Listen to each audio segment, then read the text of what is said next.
Here we are going to study theorem of perpendicular axis. In the earlier video we have learnt about the theorem of parallel axis. This theorem has a statement, but before going to state the statement of this theorem, let us understand first what is this theorem about. This theorem relates the moment of inertia of a plane laminar object about three mutually perpendicular axes.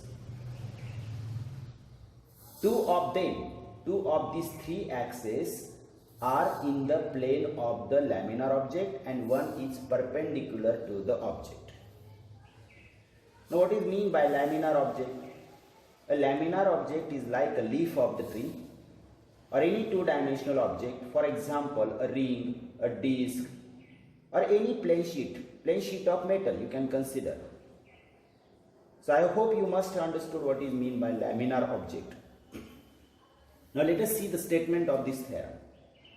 The moment of inertia of a laminar object about an axis perpendicular to its plane is the sum of its moment of inertia about two mutually perpendicular axes in its plane, and all the three axes being concurrent. So this is the statement. And if we want to write the statement in mathematical form, we can write it as Iz is equal to Ix plus Iy, where Iz is the moment of inertia of this plane lamina about an axis which is perpendicular to its plane, is equal to the sum of its moment of inertia about two mutually perpendicular axes which are in the plane of lamina. With these two axes, x and y axis are in the plane of the lamina and z axis is perpendicular to the object. Now let us see the proof. While writing proof, first you have to write, consider a rigid laminar object able to rotate about three mutually perpendicular axes. Those three axes are x, y and z. Axes x and y are in the plane of the object while z axis is perpendicular to it, and all are concurrent in point O. The next point you have to write, consider a mass element dm. Here, consider a mass element dm located at any point P. Means you can consider here is a mass element dm which is situated at point P. If we draw the perpendiculars on x-axis and y-axis from P, we get the two distances PM and PN.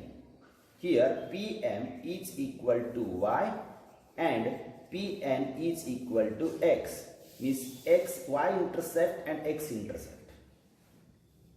The distances of point P from x-axis and from y-axis.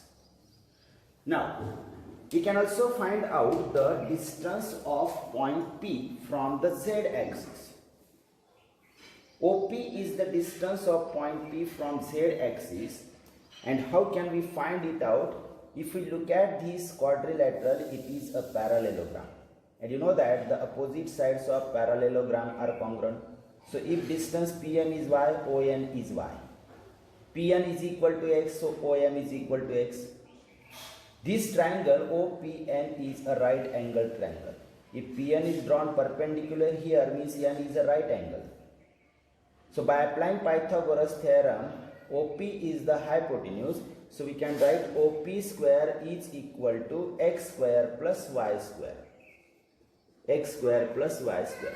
In this way we get the distance OP is equal to square root of x square plus y square.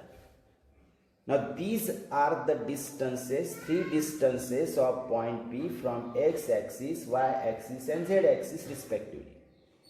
This y is the distance of point P from x-axis, x is the distance of point P from y-axis, and square root of x square plus y square is the distance of point P from z-axis.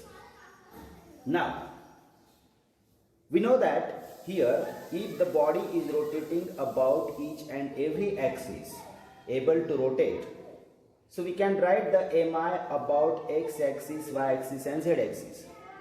The moment of inertia of a lamina about x-axis can be written as integration of y square, distance of point P from x-axis, that is y square into dm, where dm is the mass of the element which is considered at point P. In the same way, we can write the moment of inertia of a plane lamina about y-axis. It can be written as integration of x square into dm. And the moment of inertia of a lamina about z-axis can be written as integration of distance of point P from z-axis is OP, so distance OP square into dm. Now continuing this step, we can write integration of OP square. See, the value of OP square is here, x square plus y square, and this dm will be as it is. This is OP square and into dm. Now in this step, if we split the integration sign to both the terms and multiplying dm to both the terms, we get the next step, integration of x square dm plus integration of y square into dm.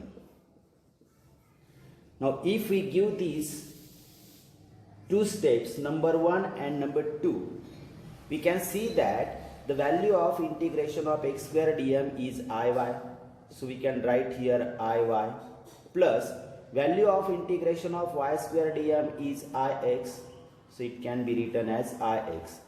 From where this step is written? From 1 and 2. The left hand side is as it is iz. Now this step can also be written as iz is equal to ix, means ix written first, plus iy. In this way we get the proof for theorem of perpendicular axis. This mathematical form that we have already written comes here is the final step, so the theorem is proved here. And again you can verify the statement. The moment of inertia of a plane lamina about an axis perpendicular to its plane is equal to the sum of its, means moment of inertia of a plane lamina about two mutually perpendicular axes, and all the three axes are concurrent. So it is clear. Just look at each and every step and do it properly. It is very easy theorem. This theorem is also asked in the examination for 3 marks. Very easy and important theorem.